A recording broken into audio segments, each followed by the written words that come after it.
खबर केरलम से, जहां पर सीएम पिनराई विजयन जो है वो पीछे हो गए हैं। ये बड़ी खबर आ रही है रुझानों में, जो नतीजे अभी सामने आ रहे हैं, सीएम पिनराई विजयन पीछे चल रहे हैं और यहाँ पर जो मुकाबला काफी कड़ा होता हुआ दिखाई दे रहा है। तो जिस तरह से ये रुझान सामने आए हैं, सीएम यहाँ पर एक तरह से पीछे हैं और कहा यह भी जा रहा था कि कड़ी टक्कर यहाँ पर मिलती हुई दिखाई देगी। तो ऐसे में अगर मैं आंकड़ों को समझे तो यहाँ माना जाए कि यूडीएफ जो है लगातार आगे बढ़त बनाए हुए हैं और अगर सीएम पिनराई विजयन यहाँ पर पीछे दिख रहे हैं तो जाहिर सी बात है कि जनता का जो मूड है कुछ अलग ही यहाँ पर दिखाई दे रहा है और यहाँ पर परिवर्तन भी हो सकता है। कितना बड़ा ये परिवर्तन होगा ये देखना होगा, लेकिन फिलहाल इस वक्त ये बड़ी खबर केरलम से कि सीएम पीछे चल रहे हैं।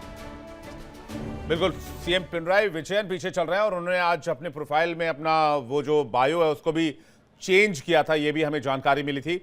जल्दी से अमरदेव पासवान का रुख कर लेते हैं, पश्चिम बंगाल कोलकाता, वहां से देख लेते हैं क्या अपडेट है उनके पास। कुछ सीटों, जो वीआईपी सीटों को लेकर जो खबरें आ रही है, क्या अपडेट है अमरदेव आपके पास?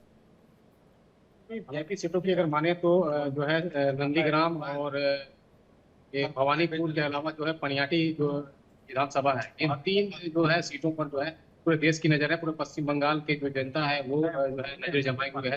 क्योंकि पनियाटी विधानसभा से जो है रत्ना देवनाथ जो है खड़ी है, वो आर्जिकर मामले में जो मृतिका थी, उनकी मां जो है भाजपा के उम्मीदवार के तौर पे खड़ी हैं। इसके अलावा जो है शुभेंदु अधिकारी और जो है ममता बनर्जी वो भवानीपुर से जो है खड़े हैं और एक दूसरे को जो है चुनाव में टक्कर दे रहे हैं। साथ में जो है नंदीग्राम की बात करें तो नंदीग्राम से भी है शुभेंदु अधिकारी खड़े हैं और ये तीनों सीटों से जो है बीजेपी आगे जा रही है। और अगर खासकर अगर बात करें नंदीग्राम और भवानीपुर से तो शुभेंदु अधिकारी ने लगातार जो है बढ़त बनाए रखी है और मुख्यमंत्री ममता बनर्जी बीजेपी के चांसेस आपको दिख रहे हैं? बीजेपी के चांसेस दिख रहे हैं अभी तक की खबरों के मुताबिक? बिल्कुल, जिस तरीके से शुरुआती दौर में जिस तरीके से रुझान जो आ रहे थे मतगणना के बाद में, तो इस शुरुआती रुझानों के अनुसार जो है बीजेपी अभी भी जो है अपनी बढ़त जो है बनाए हुए है। और ये इस बढ़त को देखते हुए ये अंदाजा लगाया जा सकता है कि जो इस तरीके से जो दावे किए जा रहे थे चुनावी जो है सभाओं के जरिए कि बीजेपी जो है यहाँ पर जो है अपनी सरकार बनाएगी, तो उन दावों को लेकर जो है कहीं ना कहीं जो है वो सफल नजर आती जा रही है। लेकिन अब आगे चल के जो है जो जिस तरीके से मतगणना आगे बढ़ेगी और जो आगे के जो रुझान जो सामने आएंगे उसमें यह देखना होगा कि बीजेपी जो है कितनी अपनी बढ़त बनाए रखती है। फिलहाल जो है लगातार जो है मतगणना जारी है और लोग अच्छा, एक और सवाल, if there is a BJP government, अगर वहां पर बीजेपी की सरकार आज बनती है तो क्या बदलाव हो सकते हैं पश्चिम बंगाल में? क्या चेंजेस दिखेंगे? जी बिल्कुल, जिस तरीके से पश्चिम बंगाल में अगर जिस तरीके से दावा किया जा रहा था बीजेपी की तरफ से, चाहे वो प्रधानमंत्री नरेंद्र मोदी हो चाहे वो अमित शाह हो, उन्होंने लगातार जो है अपने दौरे में यह क्या कहा था कि अगर बीजेपी की सरकार अगर आती है बंगाल में तो वो जो है जैसे महिलाओं की सुरक्षा को लेकर काम करेंगे, रोजगार के ऊपर काम करेंगे। इसके अलावा जो है जो बंद पड़ी जो कारखाने हैं उनको खुलवाएंगे और रोजगार का साधन बढ़ेगा। इसके अलावा जो है कई तमाम जो चीजें हैं वो जो है यहाँ पर लागू करके जो है बंगाल को सोनार बंगला बनाने का जो है काम करने के जो है दावे कर रहे थे बीजेपी के जो है अमित शाह, चाहे वो नरेंद्र मोदी हो वो। तो कहीं ना कहीं जो है ये आशा देखा जा रहा है कि अगर बीजेपी अगर बंगाल में अगर सरकार बनाती है तो वो अपने दावों को, अपने वादों को पूरा करेगी और जो है बंगाल के जो है जो तस्वीरें जो है बदलने का प्रयास करेगी। जी, बंगाल की तस्वीर बदलने की कोशिश होगी। एक आशा, वहां के लोग आशावादी विचारधारा के लोग इस बात को मान रहे हैं। मैं संजय जी अगर आपसे जानना चाहूँ तो आप बहुत खुश नहीं है इस बदलाव को लेकर? मुझे लगता है अगर बंगाल में यह बदलाव हो जाता है जो ट्रेंड्स अभी तक दिख रहे हैं।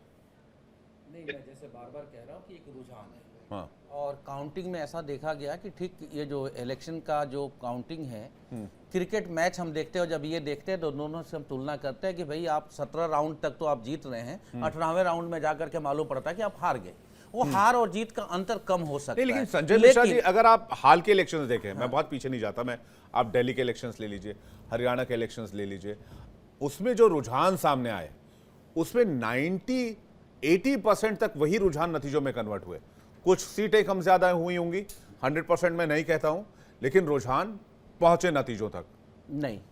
हरियाणा का आप याद करिए, कांग्रेस आगे जा रही है, कांग्रेस आगे जा रही है, कांग्रेस आगे जा रही है, लेकिन 1 घंटे के बाद मालूम पड़ा कि बीजेपी जीत गई।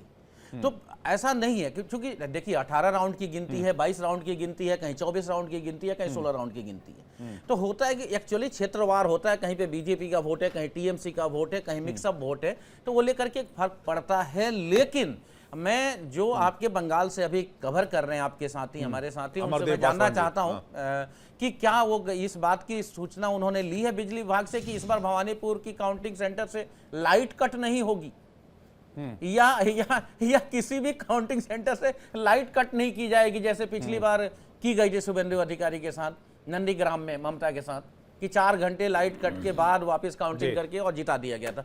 देखिए सबसे बड़ी बात मैं फिर कह रहा हूं कि यदि आपके साथ पूरी टीम है और मैं अकेला आपसे लड़ रहा हूं तो मेरी हार भी जीत होती है। सिस्टम से बीजेपी कहीं चुनाव नहीं लड़ रही है, दादागिरी है, तानाशाही है। 30 साल और पहले ये तो साफ बीजेपी कहीं नहीं थी। कैसे नहीं थी? 1 साल पहले 30 साल पे 3 दशक पहले की बात कर रहा हूं। 3 दशक पहले ये कहीं भी नहीं थे। हाँ, अभी नहीं थे, अंश भाई तो फिर आपके हिसाब से तो बीजेपी फिर बाजीगर हुई। नहीं, अंश भाई बैठे हैं ना भाई, जो पार्टी कहीं नहीं थी 30 साल पहले वो आज मैक्सिमम स्टेट में है। हाँ, आज बाजीगर कह सकते हैं हम इनको। तो आपने कहा भी, आपने मैं तो तारीफ कह की। रहा हूं कि नरेंद्र मोदी अमित शाह की जो बीजेपी है वो बाजीगर है। क्योंकि मैं अंश भाई एकदम यूथ है और मैं इनसे सहमत होता हूं। मैं इनको पहले बोल दूं ये मेरे ऊपर अटैक करें, मैं तीसरी पीढ़ी हूं जो मैं कांग्रेस की नीतियों का समर्थन करने वाला हूं। अंश भाई, आप जैसे यूथ को सवाल अंदर भी उठाने चाहिए और मैं कहता हूं सिर्फ और सिर्फ कांग्रेस जिम्मेदार है ये गैर जिम्मेदाराना लोगों के हाथ में देश को सौंपने का। जो लोग कभी देश के मुद्दे पे बात नहीं करते, बच्चों के भविष्य की बात नहीं करते जी। और वो यदि देश ठीक के है, सरकार जल्दी से को राधिका सरकार जी, बनाते जा रहे हैं, राधिका जी, कांग्रेस जी। की कहीं ना कहीं आज की नीतियों पे देखिए, सोचना होगा। ठीक है, राधिका जी। उल्टा चोर कोतवाल को डांटे। इन लोगों ने पिछले 15 साल में क्या किया बताइए? 2011 से इन लोगों ने तो बेचारे युवाओं को बेकार बिठा के, देखिए उनकी तौहीन किस तरीके से करते हैं टीएमसी। पहले तो कोई परिवेश ऐसा नहीं बनाते जहां पे उन्हें नौकरियां मिलेगी, जहां पे उन्हें कमाने का कोई साधन, कोई ऐसा माहौल मिलेगा, और फिर उन्हें बेकार बिठा के कहते हैं कि ये लीजिए कुछ पैसे, आप बेकार है ना, आहा बेचारे, हम आपके ऊपर कितना उपकार कर रहे हैं। और ये टक्कर किससे? देखिए आज अगर सबसे लंबा सरकार आपने भवानीपुर बिहार में में दिख रहा है कि ममता बनर्जी जी पीछे है, इसका जारी आवाज क्या आ रही मतलब है? हाँ। राधिका लोगों ने जी कह दिया है कि हमें तो इनसे छुटकारा चाहिए, हम इनको हरा के ही रहेंगे। ये आज का निर्वाचन का जो 26 का जो निर्वाचन का जो परिणाम होगा वो एक स्पष्ट परिणाम है जो बताएगा कि बंगाल के लोगों ने इनकी जो फ्रॉडबाजी गवर्नमेंट जी बिल्कुल। अंश कुछ कहना चाह रहे हैं, उसके बाद हेडलाइन की तरफ जाएंगे। जी राधिका जी आपकी बात आ गई। अंश कुछ कहना चाह रहे हैं, जल्दी से अंश, उसके बाद हेडलाइंस पे जाएंगे। अंश जल्दी से, हाँ बताइए। देखिए, ये सबसे ज्यादा हास्यास्पद बात मुझे लगती है कि जहां पे भारतीय जनता पार्टी सत्ता में नहीं होती है वहां पे उनको काम करना है, लेकिन जहां पे है वहां उनसे काम के बारे में कोई मत पूछो। दिल्ली में सरकार बनानी थी, हम रोजगार देंगे, हम पोल्यूशन कम करेंगे, हम यमुना साफ कर देंगे, सब कर देंगे। सत्ता में आ गए, 1 साल हो गया, ना यमुना साफ हुई, ना प्रदूषण से लोगों को राहत मिली, ना जल भराव से लोगों को राहत मिली, कुछ नहीं हुआ। अब इनको बंगाल में जाके कारखाने खोल देंगे, बंद कारखाने। चलिए, आरोप प्रत्यारोप का दौर आप लोगों का चलता रहेगा, मैं आपके पास वापस लौटूंगा। देखिए इंडिया डेली 24/7 अब आपके स्मार्ट टीवी पर। इंडिया डेली मौजूद है सभी डिजिटल प्लेटफॉर्म पर लाइव और लगातार। इंडिया डेली 24/7 हर दिन राष्ट्र को समर्पित।